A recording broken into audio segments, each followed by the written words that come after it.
Hi అండి అందరికీ. ఈరోజు మెంతికూరపై వింత నిజాలు అంటే మెంతికూరపై ఆశ్చర్యం కలిగించే నిజాలను ఈరోజు మీరు తెలుసుకోబోతున్నారండి.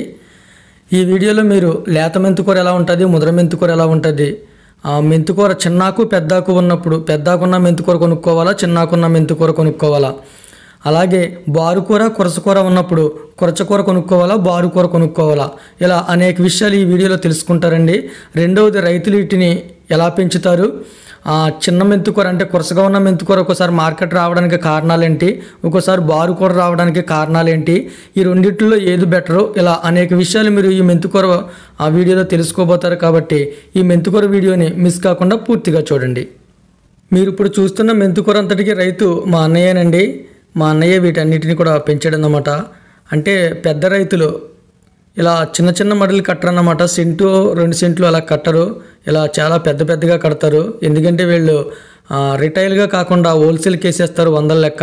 కాబట్టి ఇలా పెద్ద పెద్ద మడులు కడతారన్నమాట. ఇందాక మనం చూసింది ఇదిగండి, ఇప్పుడు తీస్తున్నారు కదా, ఈ మడి తీసేసాక మళ్ళీ ఆ మడిలోకి వెళ్తాడన్నమాట. ఈ మెంతికూర మనకి ఎక్కువగా శీతాకాలం మాత్రమే వస్తుందండి. మిగతా ఆకుకూరలాగా వేసవికాలం వర్షాకాలం పెద్దగా రావు. ఇలా శీతాకాలం మాత్రమే ఇది ఏపుగా ఎదుగుతుంది.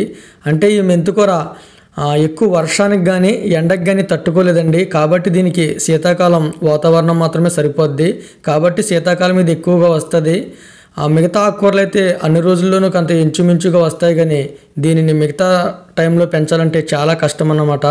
కాబట్టి ఇది శీతాకాలమే దొరుకుతుంది. కాబట్టి శీతాకాలం దీన్ని ఎక్కువగా తీసుకుని వాడుకోవడం బెటర్ అండి. ఇప్పుడు నేను తీస్తున్న ఈ మెంతికూర సమానమైన సైజు కంటే కూడా కొంచెం బారైపోయిందండి. ఇలా బారైన మెంతికూరని రైతులు ఏం చేస్తారంటే తీసి సిరిసాకాన్ని కట్ చేసి కట్టలు కడతారు, లేదా కట్టలు కట్టేసాక సిరిసాకాన్ని కట్ చేసేస్తారనమాట. అలా కట్ చేయడం ద్వారా ఏం చేస్తుందంటే 50 కట్టలకి బ్యాగులో 100 కట్టలు ఎక్కడం అలా సులువుగా రైతులు తీసుకురావడానికి ఉంటుందండి. రైతులు వీటిని 2 సెంట్లు 3 సెంట్లు కాకుండా 10 సెంట్లు 20 సెంట్లు అలా పెద్ద పెద్ద మడులు కడతారు. కాబట్టి హోల్సేల్కి వేసే రైతులు ఒక మడి తీసేటప్పటికి ఒక మడి కొంచెం లేట్ అయితే ఇలా బారైపోతుంది అనమాట. అలా బారైపోయిందని కట్ చేసేస్తారు. కట్ చేయడం వల్ల అన్ని విధాలా ఇది సులువుగా ఉంటుందండి. ఇలాగా సిరిసాకాన్ని కట్ చేసేస్తారు. మళ్ళా మీరు సిరిసాకాన్ని కట్ చేసుకొచ్చిన కూరల్లో కూడా బారైపోయిందని కట్ చేసారని అనుకోకర్లేదండి. ఒక్కోసారి నల్లరేగడి భూముల్లో మట్టి వచ్చేస్తుందని కూడా మొదల భాగాన్ని కట్ చేసేస్తారండి. ఇదిగండి ఈ మడి చూడండి. ఇప్పుడు నేను తీస్తున్న ఈ మడి కరెక్ట్గా సమానమైన సైజులో ఉన్నదనమాట. ఇలా ఉంటే రైతులు కట్ చేయక్కర్లేదండి. కొనుక్కున్న వాళ్ళకి కానీ రైతులకు కానీ ఇది చాలా సులువుగా బాగుంటుంది. మామూలుగా రైతులు అయితే ఈ సమానమైన సైజులో తీస్తారు. అయితే ఒక్కోసారి లేట్ అయితే అలా బారుగా అయిపోద్ది అనమాట. ఇది సమానమైన సైజు అండి.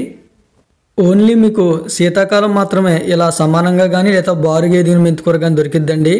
వర్షాకాలం కానీ వేసవికాలం కానీ మెంతికూర రాదు. ఒకవేళ వచ్చినా మరి 1 అంగుళం 2 అంగుళాలు కూడా ఎదగకుండా తీసేస్తారు. ఎందుకంటే అప్పుడు ఆ వాతావరణానికి మెంతికూర సూట్ అవ్వదు. కాబట్టి రైతులు పెంచలేక తీసేస్తారన్నమాట. ఇదిగండి మెంతికూరని రైతులు వర్షాకాలం కానీ లేదా వేసవికాలం కానీ కడితే ఈ విధంగా రైతులు నష్టపోతారన్నమాట. ఇలా దారుణంగా చచ్చిపోతుంది ఒకేసారి మొత్తం మడంతా. చూడండి మడంతా కూడా ఒకేసారి మొత్తం నాశనం కింద అయిపోయిందనమాట. మొత్తం ఒకేసారి చనిపోయింది.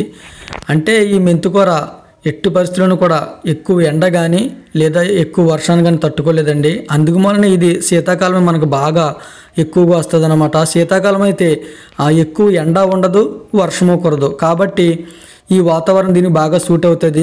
వర్షాకాలం కానీ వేసవికాలం కానీ రాకపోవడానికి ఇదే కారణం అండి. ఆ 2 కాలాలు కూడా మెంతికూరకే సూట్ అవ్వన్నమాట. ఇప్పుడు మనం లేత మెంతికూర ముద్ర మెంతికూర అంటారండి. కొనుక్కున్నప్పుడు లేతది ఎలా ఉంటుంది ముద్రది ఎలా ఉంటుంది అనేది మనం చూద్దామండి. కొనుక్కునే వారు ఎవరైనా సరే ఇది లేత కూర ఇలా కురసగా ఉన్నది కావాలంటారు. కొంతమంది అయితే ఇంకా చిన్నగా ఉన్నది ఇంత చిన్న చిన్న మొక్క కావాలంటారండి.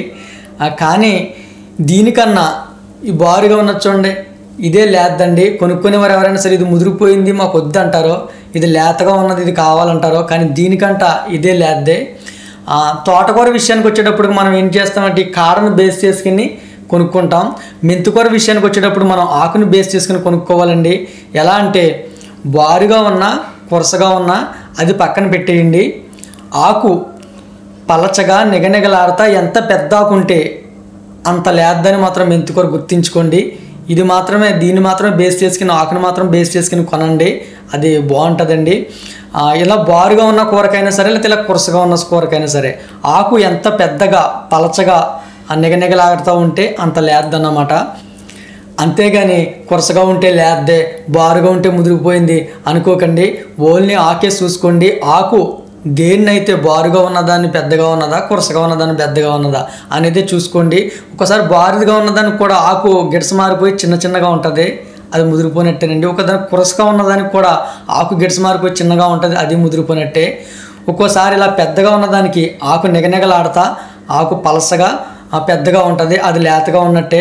ఒక్కోసారి ఇలా చిన్నగా కూర కూడా ఆకు వెడల్పుగా పలచగా నిగనిగలాడుతూ ఉంటుంది, అది లేతగా ఉన్నదని అన్నమాట. అంతేగాని బారుకి ముదిరిపోవడానికి మాత్రం సంబంధం ఉండదండి, అది గుర్తుపెట్టుకోండి. ఇంకా ముదిరిది లేదనేది దీనికోసం పెద్దగా ఆలోచించక్కర్లేదండి. కాకపోతే కొనుక్కునేవారు అలా అంటారు కాబట్టి నేను వివరించడం జరిగింది. ఎందుకంటే ఇది కోసుకునేది కాడ కాదు కదా, ఆకే కాబట్టి ఓ మాదిరిగా ఉన్న ఉడికిపోతుంది. కానీ మరీ కొన్నిట్లకి ఈ సుతలనే పూతకొమ్మ వచ్చేసి కాయలు గట్ట వచ్చేస్తాయి అన్నమాట. అలాంటప్పుడు మాత్రం అలా కాయలు గట్ట ఉన్నదే తీసుకోకుండా కొంచెం చూసి కొనుక్కోండి. అంతేగాని ఇది బారుగా ఉన్నా కొరసగా ఉన్నా కూడా కొనుక్కోవచ్చండి. కాకపోతే మనం లేతది కావాలనుకుంటే మాత్రం ఆకు ఎంత పెద్దగా నిగనిగలాడుతా పలచగా ఉంటే అంత లేదని మాత్రం గుర్తుంచుకోండి. ఇంకా మార్కెట్కి ఇలాంటి కొరస కూర, ఇలాంటి బారు కూర రావడానికి కారణాలు ఏంటి, ఏ టైంలో వస్తుంది అనేది నేను చెప్తానండి. మీకు ఇందా చూపించాను కదండి మళ్ళు, అవి అలా ఏం చేస్తారంటే వర్షాకాలం కానీ వేసవకాలం కానీ ఇది చాలా రేటుగా ఉంటుందండి. అప్పుడు రైతులు ఏం చేస్తారంటే కష్టపడి పెంచుకుంటే డబ్బులు వస్తాయి కదా, చౌకలో ఎంత పెంచినా అనవసరం, ఇలాంటి రేటుగా ఉన్నప్పుడు పెంచుకుంటే బాగుంటుందని కొంతమంది ట్రై చేస్తారన్నమాట వేసవకాలం గట్టన. అప్పుడు ట్రై చేసినప్పుడు ఏం చేస్తుందంటే కొంచెం చిన్నగా ఎంత ఎదిగేటప్పటికి ఏం చేస్తారంటే చనిపోవడం మొదలెడుతుంది అనమాట, ఎండగా తట్టుకోలేదు కాబట్టి. అప్పుడు ఏం చేస్తారంటే రైతులు వచ్చిందే చాలు మొత్తం చచ్చిపోతే ఇంక అసలు రావు కదని తీసేస్తారన్నమాట. ఆ విధంగా వేసవకాలము లేదా వర్షాకాలం కూడా అంతేనండి, కడతారు ఏదో విధంగా పెంచుదాం వర్షాలు తక్కువగా ఉన్నాయి కదా అని. ఒక వర్షం జడడంతో అది చనిపోవడం మొదలు పెడుతుంది అనమాట. అప్పుడు కూడా ఎంతకంత వస్తుందో మనం పీకేయకపోతే ఉన్నది కూడా పోద్దని పీకేస్తారన్నమాట, తీసేస్తారు. అప్పుడు అందుకు కాబట్టి వర్షాకాలం కానీ వేసవకాలం కానీ మనకు బాగా కొరసగా ఉన్న కూరలు వస్తాయి. ఈ శీతాకాలం అయితే కూర సావదండి, అసలు చావదు.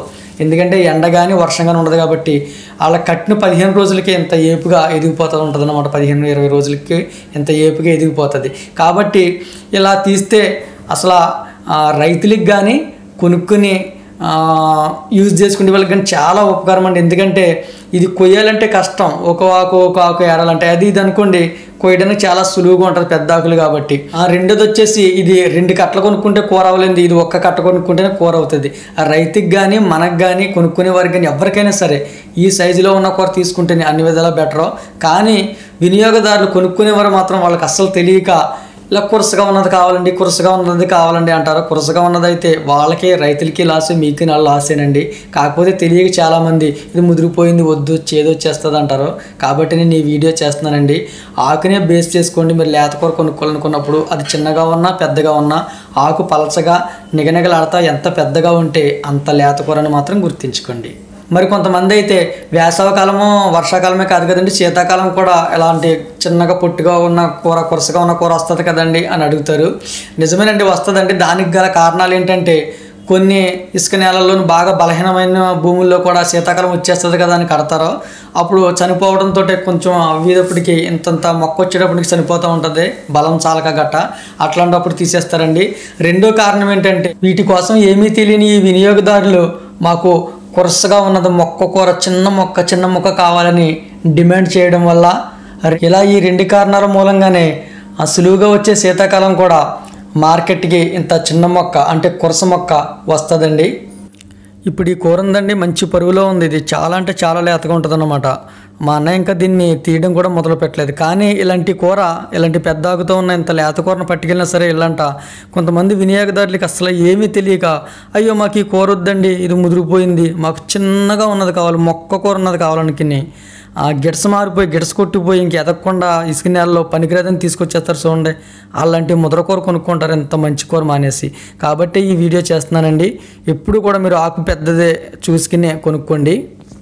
ఇకపోతే ఇంటి దగ్గర మెంతికూర పెంచుకోవాలన్న వారికి కొన్ని వీడియోల్లో రైతులు రాంగ్ ఇన్ఫర్మేషన్ ఇచ్చారండి. కాబట్టి నేను దీంట్లో మీకు ఖచ్చితమైన ఇన్ఫర్మేషన్ ఇస్తున్నాను. అదేంటంటే ఇంటి దగ్గర మనం పెంచుకోవడానికి విత్తనాలు ఎక్కడ సేకరించాలంటే కొంతమంది రైతులు వీడియోలో ఏం చెప్పారంటే వీటిని విత్తనాల కొట్టులోంచి తీసి తెచ్చుకోవాలి, ఆ విత్తనాల కొట్టులోంచి తెచ్చుకోవాలి ఈ మెంతులని చెప్పారండి. అది కరెక్ట్ కాదు. మిగతా విత్తనాలన్నీ కూడా ఖచ్చితంగా విత్తనాల షాప్లోనే తీసుకుంటామండి రైతులమని మేము సొంతంగా పండించుకోక మిగిలినవి. కానీ ఈ విత్తనాలను మాత్రం విత్తనాల కొట్లు అక్కర్లేదండి, ఏ కిరాణా షాపులో అయినా పర్వాలేదు. కానీ మనం కొనుక్కున్నప్పుడు పాత మెంతులు కాకుండా కొత్త మెంతులు ఉంటాయండి, కొత్త మెంతులు అని అడిగితే ఇస్తారు. ఆ కొత్త మెంతులను తెచ్చుకుని చల్లుకుంటే సరిపోద్దండి. దీన్ని మనం విత్తనాల కొట్లని కొనుక్కోక్కర్లేదు అనమాట. రైతులమైన మేము కూడా పెద్ద పెద్ద కిరాణా షాపులోంచి తెచ్చుకుంటామండి. ఎందుకంటే అక్కడ కొంచెం తక్కువ రేటుకి వస్తాయన్నమాట. విత్తనాల షాపుల్లో కూడా ఉంటాయండి, కానీ వీటిని వేరేగా తీస్తారు. విత్తనాలు వేరండి అవి ఇవి అని చెప్పి వాళ్ళు ఎక్కువ రేటు అమ్ముతారు విత్తనాల కొట్లో కొంతమంది. అందరూ కదనుకోండి, కొంతమంది మాత్రం ఆ కిరాణా షాపుల కన్నా కూడా విత్తనాల షాపుల్లో ఎక్కువ రేటు తీసుకుంటారని రైతులమైన మేము కూడా వీటిని కిరాణా షాపులోనే తెచ్చుకుంటామండి. ఎప్పుడైనా సరే మీరు కిరాణా షాపులో తీసుకుంటే కొత్త మెంతులను అడిగి తీసుకోండి. పాత మెంతులు అయితే మొలవండి, కొత్త మెంతులు మాత్రమే మొలుస్తాయి. ఇంకా ఇంటి దగ్గర పెంచుకునే వారు కూడా వేసవకాలము వర్షాకాలము కూడా అనవసరం అండి ట్రై చేయడం వేస్ట్. ఎందుకంటే చాలా కష్టం పెంచుకోవడం. శీతాకాలం అయితే మాత్రం మీరు ఇంటి దగ్గర ఖాళీ స్థలం ఉన్నా లేదా టబ్బుల్లో అయినా కుండీల్లో అయినా పెంచుకోవచ్చు, సులువుగానే వచ్చేస్తుంది.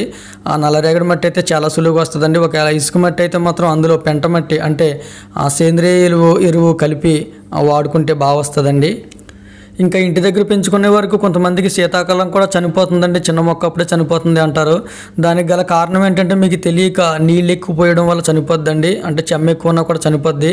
ఆ రైతులకైతే అసలు శీతాకాలం చావదు, ఎందుకంటే వాళ్ళకి పొద్దున్న తెలుస్తుంది ఎంత వాటర్ పెట్టాలనేది. మీరు వాటర్ ఎలా పెడతారంటే భూమిని శుభ్రంగా ఆరిపోయాకే వాటర్ పెట్టండి. ఎప్పుడు కూడా భూమి చెమ్మగా ఎక్కువగా ఉండేలా చూడొద్దండి, ఆరాలండి. ఎక్కువగా ఆరితేనే బాగుంటుంది. ఈ శీతాకాలం ఎండ వల్ల కానీ లేదా నీరు తక్కువ వల్ల కానీ చావడం అంటూ గమ్మున జరగదండి. ఎక్కువగా నీళ్ళు ఎక్కువ పెట్టడం వల్లే, అంటే చెమ్మ ఎక్కువ ఉండడం వల్లే చావడం జరుగుతుంది తప్ప ఎండకు కానీ లేదా నీళ్ళు తక్కువ అవడం వల్ల కానీ, ఈ రెండు కారణాల వల్ల శీతాకాలం చావదు. కాబట్టి మీరు ఎప్పుడైనా సరే భూమి ఆరకుండా నీళ్ళు మాత్రం పెట్టకండి. ఈ విధంగా పెంచుకోండి, మీరు ఎక్కడ పెంచుకున్నా బాగా వస్తుంది. ఓకేనండి. మరి ఈరోజు వీడియోలో మీరు మెంతికూర గురించి మీకు తెలియని అనేక విషయాలు తెలుసుకున్నారనుకుంటున్నాను. వీడియో నచ్చితే లైక్ చేయండి, ఎలా అనిపించింది అనేది కామెంట్ రూపంలో తెలియచేయండి. ఇంతవరకు మన ఛానల్ని సబ్స్క్రైబ్ చేయకపోతే సబ్స్క్రైబ్ చేసి ప్రోత్సహించండి. థ్యాంక్ యూ అండి. Thank you so much for watching. మీ ప్రేమ గాయకుడు జ్యోతి.